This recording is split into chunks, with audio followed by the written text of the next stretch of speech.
Hey everyone, this is Hannah once again. This is part 2, oh yay, part 2 of the Black Lantern shirt, and I'm just going to be painting it this time around. Of course, like, you don't have to do this part, you can just skip it or whatever just for the shirt, but this is for this particular tutorial, so anyway. Yeah, well, the first thing I'm noting is that I've got my paint right here.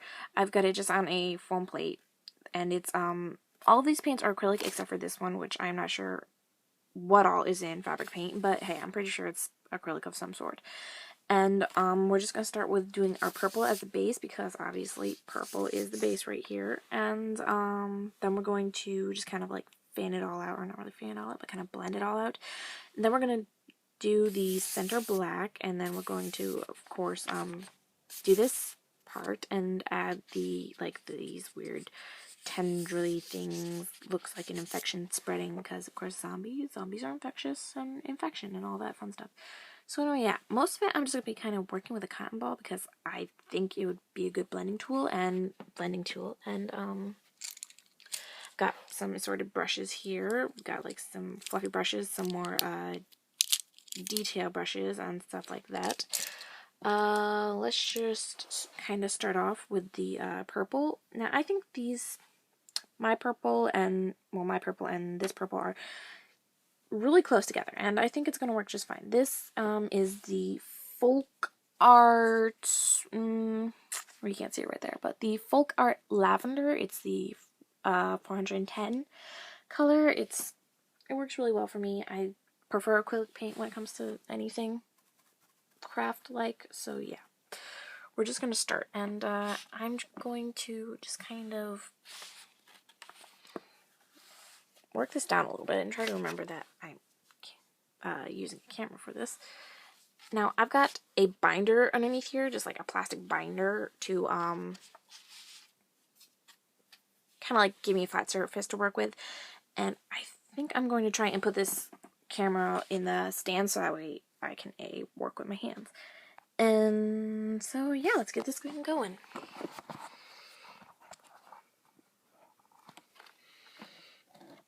Alright, so I hope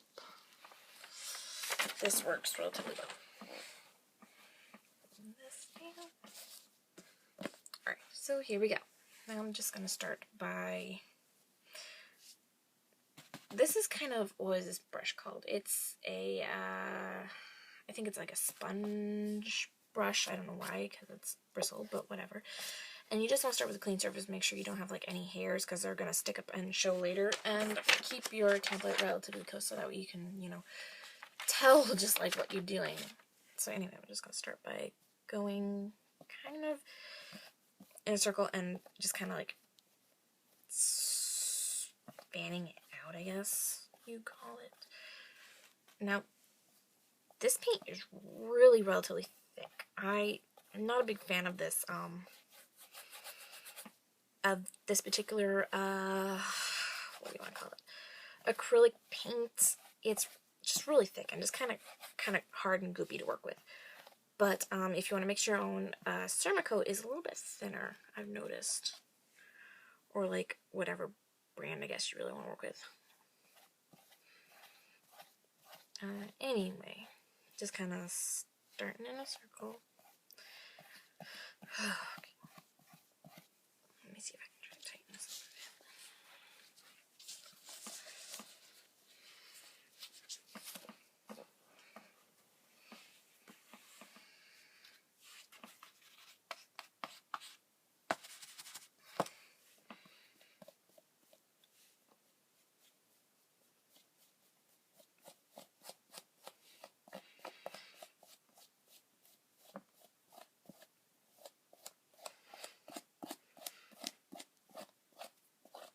Now, once again, like I said before in the other video, you don't want this to be very neat. You just kind of want it to be all messy and ghoulish and, you know, weird looking, I guess. So, perfection is not even on the chart this time around, which is good, because this is not anywhere near close to perfection.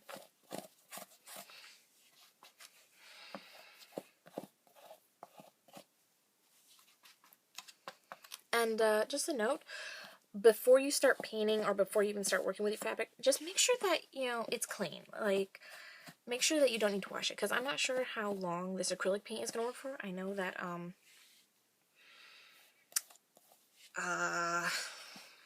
if you're using acrylic paint, that is. I know that I am still trying to get some acrylic paint off a pair of pants that I spilled it on, but once again, you never can tell with different types of fabric, and just make sure that you like pre-wash your fabric, and you probably shouldn't run into any weird problems.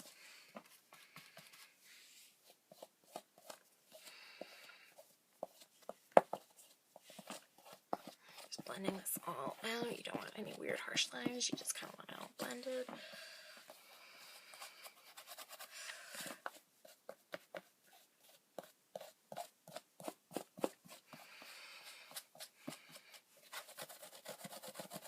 Yeah, definitely not.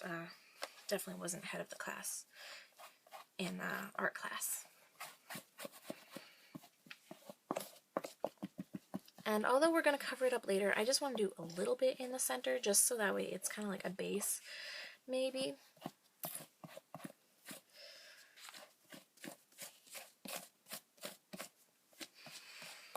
Yeah. Just going to blend that all out really well. Add more where you think you're lacking, you know. Alright, I think that this is good. I'm probably not going to use this brush anymore, but, you know, never can tell. I'm just going to add a little bit more, and blend it up a little bit more up on top, because I didn't blend it very well up there. Alright, so now we look like something exploded on your shirt. We're doing good. Now we're just going to take your black with a different brush, because you don't want to, I don't know, really, may end up going back to that brush, we'll just see. We're going to take your black with a different brush, and, I don't know, that is kind of smudgy. I don't know, we'll see how this goes. And start in the center.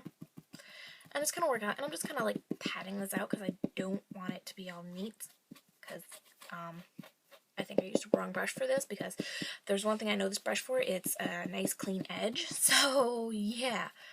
Anyway, brilliant me. Just kind of want to get that in the center. Blend out.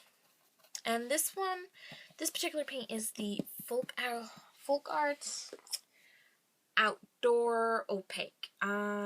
It's the acrylic paint. It's for use on metal, wood, terracotta, and concrete stone. Well, since it works for that, I bet it's probably gonna work for this one just fine. But however, blend it out, make it all creepy.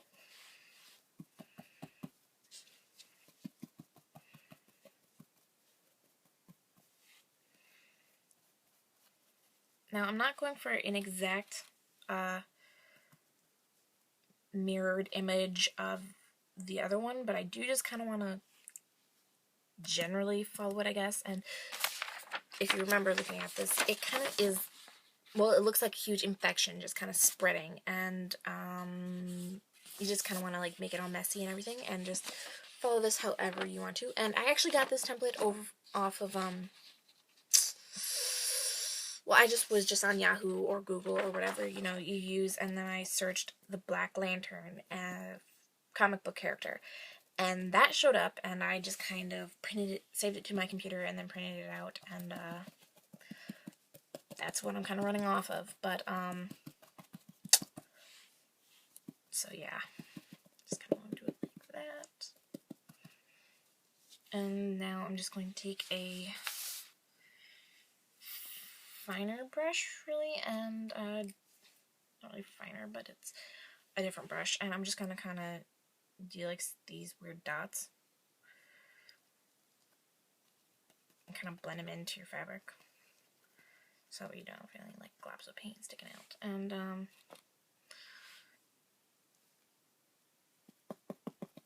just kind of like add more intensify it where I want it more intensified.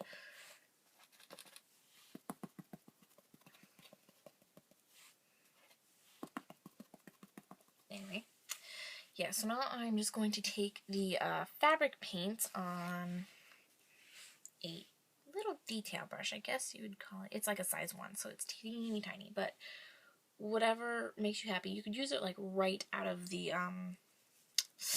dispenser or bottle or tube, whatever you want to call it. That's fabric paint, by the way. And I'm just going to take it and do like these weird tendril-y things coming out. And I'm going to go back over these so that way they're nice and apparent. I guess you call it apparent, maybe not.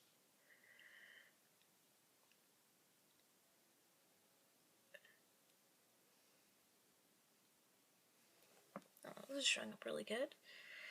And you could probably use your other paint, the acrylic paint, just fine. But I really wanted to use the fabric paint for these. But once again, what makes you happy, do. Because seriously.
So yeah, I'm just gonna blend these into the black paint that I already have on here.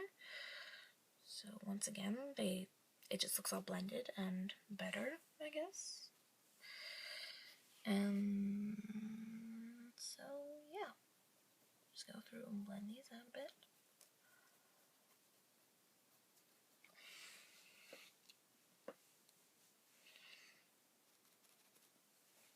And now I'm just kind of going to just mess these up, add more black and just kind of mess it all up and make it look all, you know, crazy and ghoulish or Black Lanternish.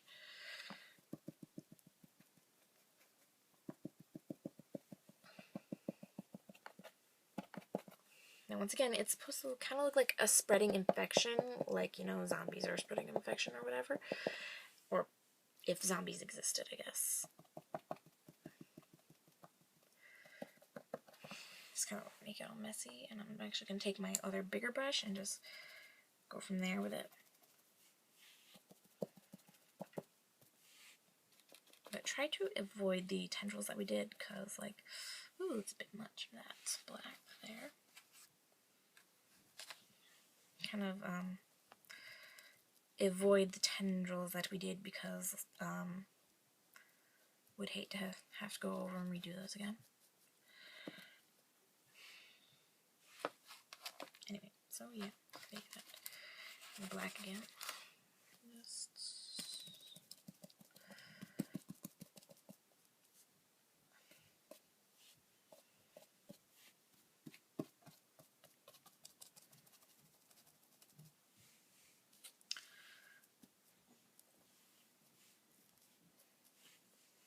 alright, and now you're just going to want to let this dry a little bit before you take and do the white, because if you mix your white with your black, it'd turn gray and look all nasty looking. But what I'm basically going to do, because I really want really nice sharp lines for this bit, is I'm actually going to take a pair of scissors and cut this out. And